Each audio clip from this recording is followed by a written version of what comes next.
Imagine living in close proximity to the land, the animals, and your ancestral past. But you're perceived as a nuisance and an embarrassment by your own government. Do you adapt and conform? Or do you fight for your rights as an original inhabitant? This is a dilemma facing many Indigenous tribes today. Either be dragged reluctantly into the modern world and be bribed with goods in exchange for votes, or be left undisturbed and subjected to persecution.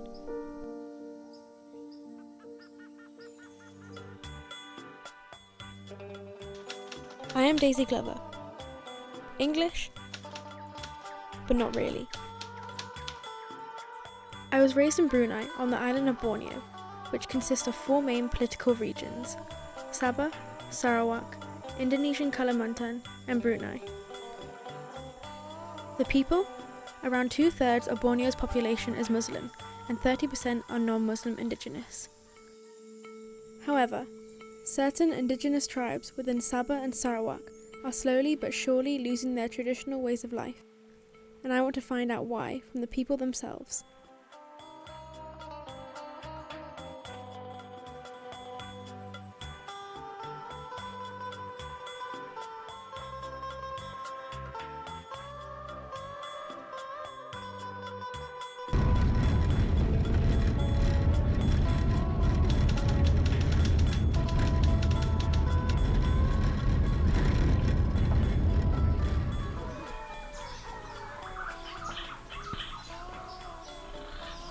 The Rungus tribe are more settled and agricultural in lifestyle, and as a result are seen to provide more for their country. But upon arrival, it was quite evident that there had been some lifestyle changes. Oh, but there's supposed to be 5 of these figures, Yeah. because the guy went for hunting. He was hunting for this river lizard, and this is the lizard. So that's the guy. So what happens is he was bitten by this lizard, and according to their legend, that this lizard actually is very poisonous. So he basically almost died. Yeah? So he had to go. Well, went back, look for medicine, and the medicine is actually a flower. But it doesn't show here. This would be the spear. Dek, ini yang tombak tu kan? Mungkin lah. Okay, that's why I said they don't know, right? Yeah, because a lot of them Kami orang Kamu tahu baru ni lah. cerita? Kau tahu ni cerita nggak? Ada juga lah sikit-sikit. Okay, they know a little bit. Nah, kami orang baru bah. Yeah. Iya. Okay. Tidak apa, it's okay. We became quite aware that we had entered more of a tourist attraction, rather than the actual tribe themselves. There are families who are trying to actually hold on to it and teaching the children, and basically asking the children to help out in making the beads, and at the same time, while they are able to make the beads, they will also hand down the stories to the children. But I think that's less than 10%, because not everybody actually knows the meaning of all the beads and all that. I'm very sure, which I hopefully not, but I'm very sure it's gonna die out, because in actual fact, there is not many people actually is interested in this. Now, if you concentrate on only the Rungus, they're the only ones who are doing it. What about the others? Because nobody's going to take over it, and most of the children are educated, which is good, but the education actually brings them away from village, makes them want to have a better life, rather than being stuck in the village and basically doing these kind of things. Okay, and most of them nowadays, we got handphone, iPads and all that, they are more interested in those kind of things rather than, and probably when the older ones pass away, okay, the youngest ones probably won't hold on to that stories and disappear. I would say this would be the last generation. I dare to say it, because this after them, remember those kids, that's a gap. They don't know about most of their costumes or their livelihood or their culture. And it just goes into history. It goes into history, and the religion plays a big role in actually slowly taking away those what they call old cultures and beliefs. There really wasn't that much going on in the village, and we were basically the only ones there. However, we shortly met Ankung, the owner. We changed the religions about 30 years ago. So we start, not all of us changed the religions, but somebody is still pagan. But now, after that 20 years ago, so about 95% is already changed the religion. So now it's all of our changed already. Yeah, all changed to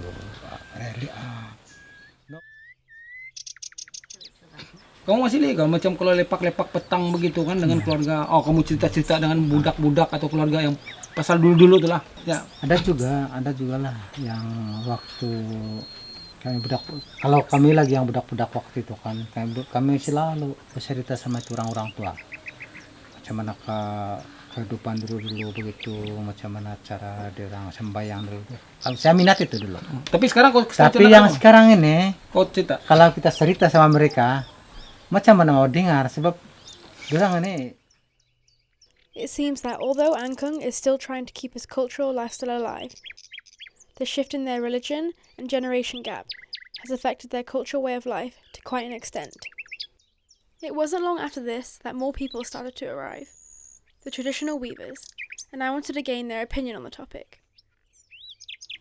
Ada perpecahan antara orang tua dan orang muda generasi itu, sebab tradisi ini kemungkinan tidak akan diwarisi. Mungkin ada perpecahan lah, mungkin kalau tidak yang itu muda-muda kan dia orang kurang minat sudah. And then the young ones arrived. Yusuf, which one? This one married or this one married? I'd say left unmarried. This one? Yes. Unmarried. Yes. This one? Married. Alright. It's true. Yeah. Yeah, good. So, for the girls, for married girl, the costume will be this one. Yes, very simple. So, for the unmarried girl, still have energy to put it all this. Yeah. So the clothes will be this one.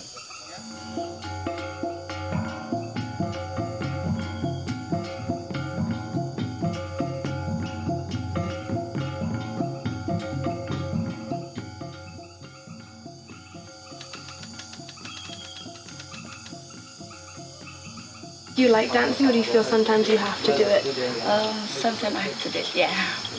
Yeah, because sometimes we are too busy to dance, so it's up to me. I want to dance or not because I have to help my grandfather, something like that.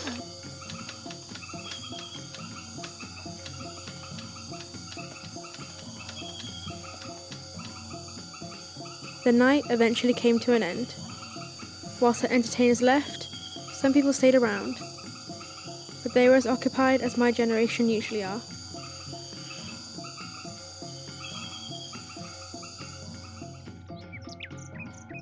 After our night at Arunga's Longhouse, there was definitely a sense of loss of culture amongst the generations.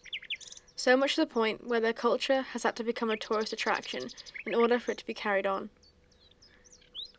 But is this all bad news? We assume that the loss of culture is necessarily a bad thing, so we focus on it. But what about the people themselves? If your country is modernising and you need to get an education or job to survive and provide, you probably wouldn't have the time to stick to your roots. We said our goodbyes to the tribe in Brandon and made our way back home. And then we were on to the next tribe.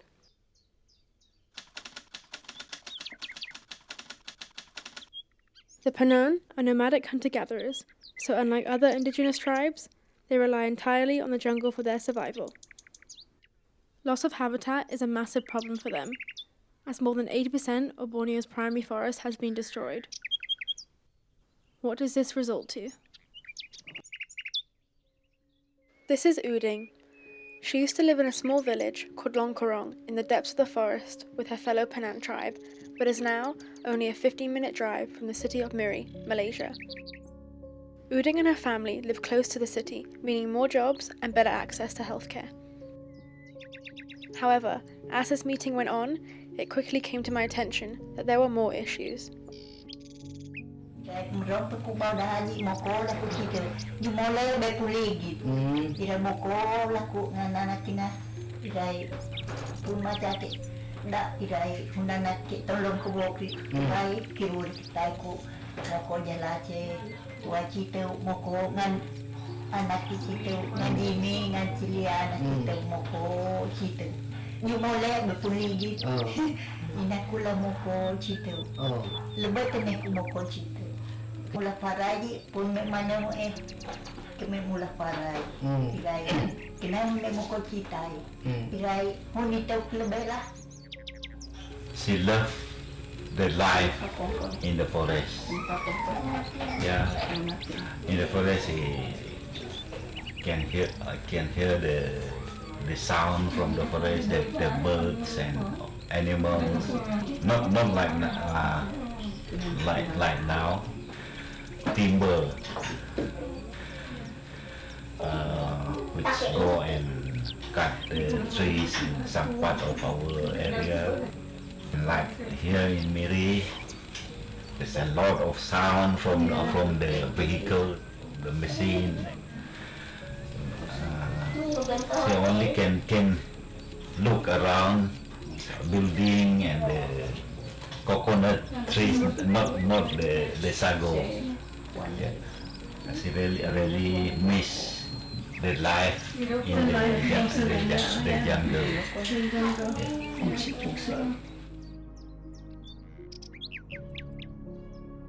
A lot of the village now have full of oil palm.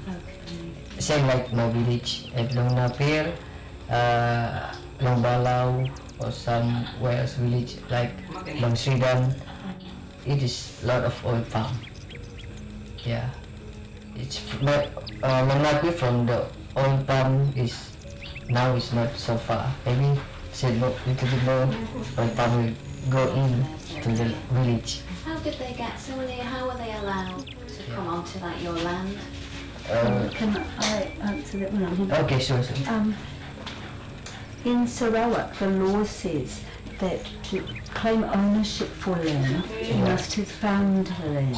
Now, Penang people have sustainably harvested the jungle for many years, but they haven't what you would call farmed. They haven't planted crops. They are not farmers, they are hunter-gatherers. So although that land they've considered theirs, because they've sustainably harvested it for a very long time, then, but they haven't, in some people's terms, farmed it, then it is not their land. So the government then has the right to take the land, and the government, members of the government will own contracts. So they will either give out the contract to someone else for a gratuity, shall we say, or they will actually personally, financially benefit. They will have part shares in a logging company or an oil palm company. So they will personally benefit. So the land is not Penang land. It does not belong to them, according to the government. It's a wonderful lifestyle, but even now the places where there was good hunting, where it was untouched, now everywhere you can hear the sound of the loggers. And it's... Do you think eventually it will go, this way of life will go? Or do you think you can keep it? Do you think you'll be able to keep it going, your way of life? Or do you think like in 10 years' time? I don't know. Yeah. It's very hard for people without a good education, without money, without influence, to fight a government. As all these points are being made, I felt pretty helpless. But what can you do?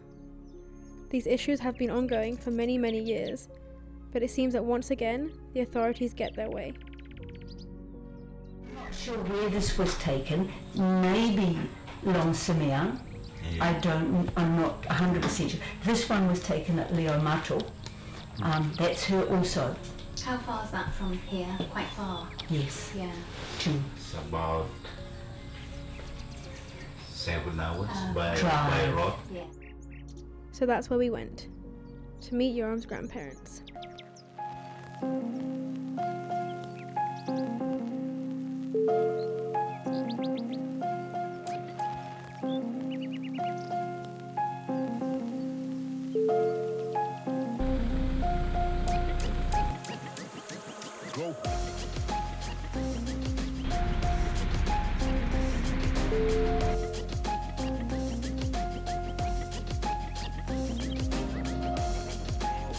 But at the time is Bruno jumped from this bridge and to the river and go there, and when he get far from here, but he not out from river, he diving inside deep in the river.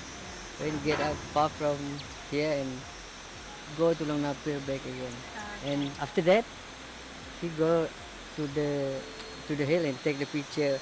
I thought that when the Penang people get captured by police.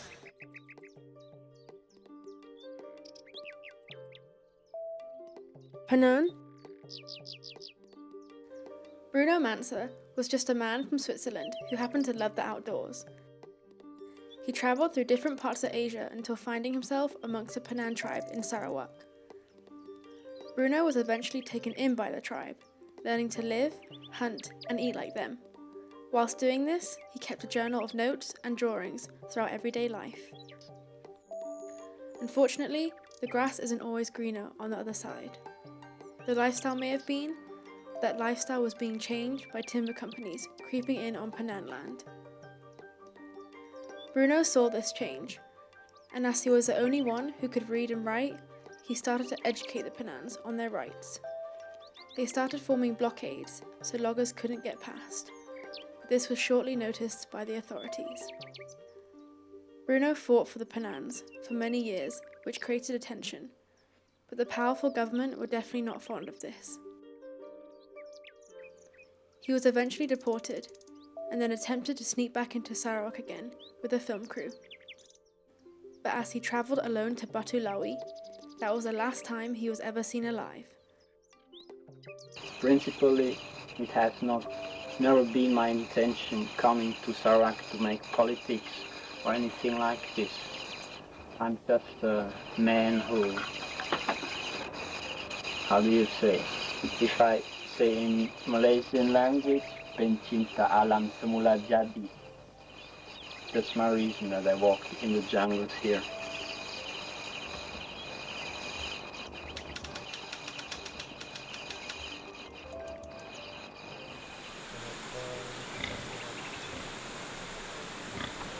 We arrived, but there seemed to be more animals than people.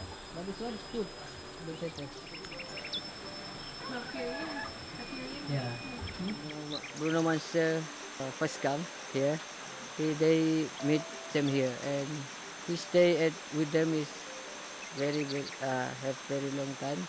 And then after the police government know that the Bruno Manser is here, they always come here, find out about Bruno. But always the Penang people is protected. They call it, the police government asking about, who is this? Is this Penang? Yes, this is our Penang man, because they call it like a Penang. Ilon.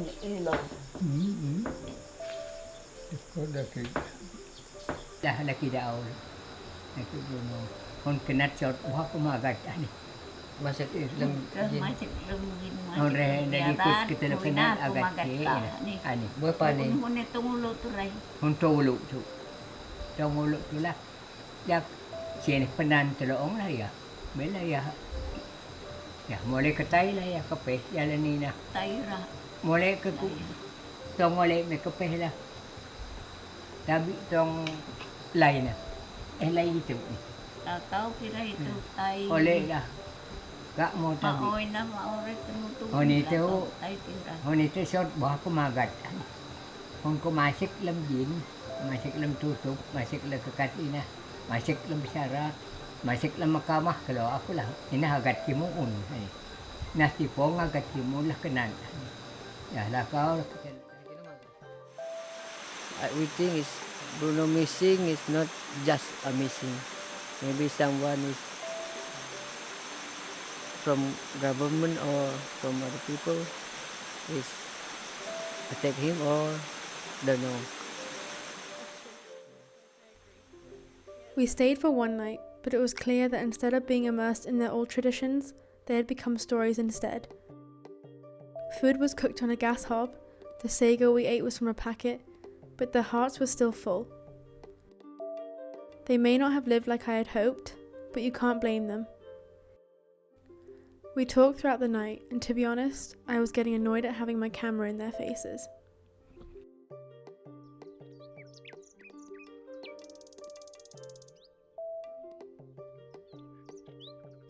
Before we left, we had one last walk around the village. There were some more people out, but quite a few were leaving to go back to the city. There was once again this divide between the old and the young. Kids are off getting an education, whilst the villagers are starting to slowly modernise, or be left to the logging companies. We left the village and the strong people trying to hold it together. And that was our journey over.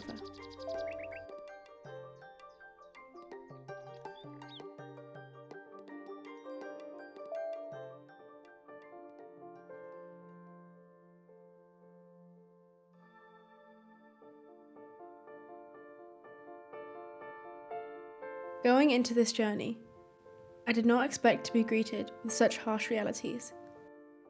The people from the Rungus tribe have already started to modernise. The traditions are still being carried on, but not so much with passion.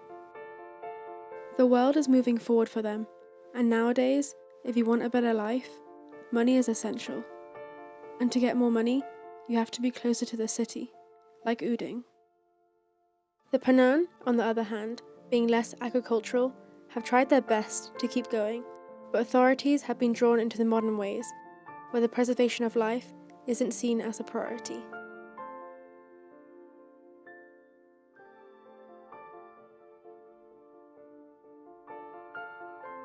The majority of visual media trying to give a voice to the voiceless doesn't always get pushed into the mainstream.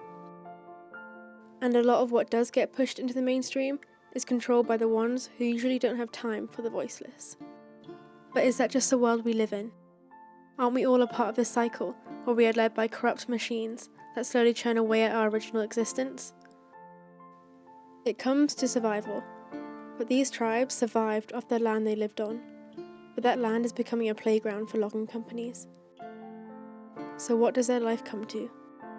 Some stand their ground, but a lot are brought off and housed in cities. But once this cycle starts, the money becomes their survival, just like it is yours and mine. So what are their futures? Can we blame people for this, or are we, as a society, to blame? There may never be absolute equality, but as a power-structured society, has the desire for inequality slowly become the subconscious of our authorities? My people, my race, my jungle, my village. That I told them. Oh, great.